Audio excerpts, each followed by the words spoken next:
ఒక్కసారి కొమ్మూరి గోల్డ్ కి కాల్ చేయండి. తాకట్లో ఉన్న మీ బంగారాన్ని విడిపించి మార్కెట్ ప్రైస్ కి వాళ్ళు కొనుక్కుని మిగతా డబ్బులు మీకు ఇచ్చేస్తారు. మెదక్ జిల్లాలో ఒక అమానుషమైన ఘటన చోటు చేసుకుంది. ఇప్పటికి కూడా చదువుకున్న మూర్ఖులు ఉన్నారు అంటే ఉదాహరణకి ఈ కేసులో భర్తగా వ్యవహరిస్తున్న అభిలాష్. ఎందుకు ఆ మాట అంటున్నా అంటే వీడు చదువుకొని ఉద్యోగం చేసే ఒక యువకుడు భార్యని తన కడుపులో పుట్టే బిడ్డ, కడుపులో పెరుగుతున్న బిడ్డ నా బిడ్డనేనా కాదా అనే అనుమానం స్టార్ట్ అయింది. ఎవరికన్నా అనుమానం పలు రకాలుగా ఉంటుంది. సో వీడికి వచ్చిన అనుమానం చూడుర్రి. పెళ్ళై 18 నెలలే అవుతుంది, సంవత్సరంన్నర అవుతుంది. ఈ సంవత్సరంన్నరలో పాపం అమ్మాయి 5వ నెల ప్రెగ్నెంట్. సో ఈ 5వ నెల ప్రెగ్నెంట్ పైన అంటే పెళ్ళైన దగ్గర నుంచి తన పైన అనుమానం పెంచుకున్న అభిలాష్ తన కడుపులో పుట్టబోయే బిడ్డ నా బిడ్డనేనా కాదా DNA టెస్ట్ చేయించుకో లేకపోతే అని చెప్పి ప్రతిరోజు నానా రచ్చ చేస్తుండే ఇంట్లో. వీడికి తోడు వీడి తల్లి. సో ఇద్దరు కలిసి సుష్మితను తీవ్రంగా ఇబ్బంది పెట్టడంతో ఈరోజు అమ్మాయి ఇంట్లో దూలానికి ఉరిపెట్టుకొని ఆత్మహత్యకు పాల్పడిన సంఘటన నిజంగా ఆ ప్రాంతాన్ని మొత్తం కూడా కలిచివేస్తున్నట్లుగా మనకు కనిపిస్తుంది. దీనిపైన మెదక్ పోలీసులు ఇప్పటికే కేసు అయితే నమోదు చేసుకున్నారు. ఈ యొక్క మెదక్ జిల్లాకు సంబంధించిన గడిపెద్దపురం గ్రామానికి సంబంధించిన ఈ ఘటనలో 23 ఏళ్ల సుష్మిత అకారణంగా కేవలం వేధింపులకు గురయ్యి పాపం పెళ్ళైన తర్వాత చాలా కోరికలు ఉంటాయి. ఒక పన్నంటి బిడ్డను పుట్టిన తర్వాత తనని ఇట్లా చూసుకోవాలి, తనకు ఆ బట్టలు వేయాలి, ఈ బట్టలు వేయాలి, అమ్మాయి అయితే ఒక రకంగా అబ్బాయి అయితే ఒక రకంగా అని చాలా కలలు కంటుంటారు అమ్మాయిలైనా అబ్బాయిలైనా.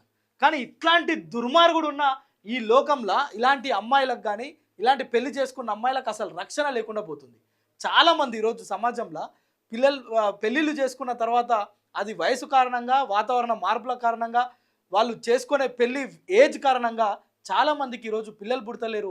చాలామంది దత్తత తీసుకుంటున్నారు. ఇతరుల స్నేహితులు లేకుంటే చుట్టాల పిల్లల్ని తెచ్చుకొని సాదుకుంటున్న ఈ రోజుల్లో వాడికి సరిగ్గా పెళ్ళి కేవలం 18 నెలలు, ఇప్పటికే 5 నెలల గర్భిణి అంటే మీరు అర్థం చేసుకోండి ఆ అమ్మాయి ఎంత క్షోభ అనుభవించుంటుందో. ఒకవేళ గర్భిణీగా ఉన్న అమ్మాయి మన ఇంట్లో కనుక ఉంటే చాలా కేర్ తీసుకుంటాం, తనకు మంచి పౌష్టికాహారం ఇస్తాం, మంచి డ్రై ఫ్రూట్స్ ఇస్తాం, మంచి మాటలు చెప్తాం, ఇంటి నిండా ఒక అందమైన చిన్న పిల్లల ఫొటోస్ పెడతాం. కానీ వీడు లేచిన దగ్గర నుంచి నీ కడుపులో ఉన్నది నా బిడ్డనేనా కాదా అని వీడి తల్లి వీడిద్దరు కలిసి శశికళ తల్లి పేరు, ఆ మాతృమూర్తి పేరు కూడా చెప్పాలి. ఎందుకంటే ఆ ఊరోళ్ళే కాదు సమాజం అంతా చూడాలి వీళ్ళ దుర్మార్గాన్ని, వీళ్ళ దాష్టికాన్ని. ఈరోజు 5 నెలల గర్భిణి చనిపోయిందంటే ఎంత దారుణమైన పరిస్థితో మీరు చూడండి. కేవలం DNA పరీక్ష, వేరే ఏదో అనుమానం కాదు, ఇతరత్ర అనుమానాలు కాదు. కడుపులో పుట్టబోయే బిడ్డ నా బిడ్డేనా కాదా, దానికి ఏం చేయాలి? DNA టెస్ట్ చేయాలి. ఇంత దుర్మార్గుడు వీడు. సో ఈ అల్లాదూర్ మండలం గడిపెద్దపూర్లో జరిగిన ఈ ఘటన పైన ఆ పోలీసులు కేసు నమోదు చేసుకొని దర్యాప్తు అయితే చేస్తున్నారు. ఇంత అమానుషమైన ఘటనలు ఈ రోజుల్లో కూడా, ఇంత గ్లోబలైజేషన్ పెరుగుతుంది, ఇంత చదువుకుంటున్నాం మొత్తం అంటే ఈ యొక్క సమాజంలో AI టెక్నాలజీ వచ్చింది, ఇంత మార్పులు వస్తున్నప్పటికీ కూడా ఇంకా యొక్క అనుమానం అనే పెనుభూతం ఈ పుర్రెలో నుంచి పోకపోతే ఇలాంటి అమాయకమైన అమ్మాయిలు బలైపోతారు. సో 18 నెలల క్రితం ఎంత వైభవంగా పెళ్లి చేసి ఉంటారో తల్లిదండ్రులు. ఆ అమ్మాయి సుష్మిత తల్లి పేరు జానాబాయ్. కుటుంబం అంతా కూడా ఈరోజు కన్నీటి పర్యంతం అవుతుంది. లబో దిబో అని మొత్తుకున్న ఆ అమ్మాయిని వాడు తీసుకురాలేడు. DNA టెస్ట్ ఇప్పుడు కూడా చేయొచ్చు, కానీ అమ్మాయిని తీసుకురాగలుగుతాడా? నవ వధువు సుష్మితను తీసుకొని రాగలుగుతాడా వాడు కానీ వాళ్ళ తల్లి కానీ? ఆ తల్లికి కూడా కనీసం కర్కశం, మొత్తం ఒంటి నిండా కర్కశమే ఉంది. ఆ తల్లి కూడా ప్రతిరోజు వేధింపులకు గురి చేస్తుండేదట. సో ఈ ఘటన పైన పోలీసులు అయితే కేసు నమోదు చేసుకున్నారు. ఇలాంటి దుర్మార్గమైన ఘటనలు జరిగినప్పుడు సమాజంలో కొంత ఇట్లాంటి వాళ్ళని చూసినప్పుడు చిదరించుకోవాలన్నా, అసహ్యపడాలన్నా, ఎన్కౌంటర్ చేయాలన్నా, ఊరేసి చంపాలన్నా, దీనికి ఏమంటారో మీరే కామెంట్ చేయండి.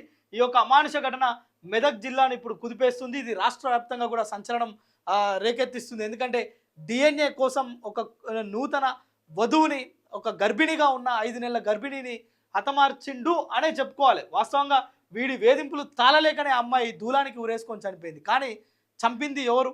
దీని బ్యాక్గ్రౌండ్లో ఉన్నది ఎవరు? భర్త అభిలాష్, తల్లి శశికళ.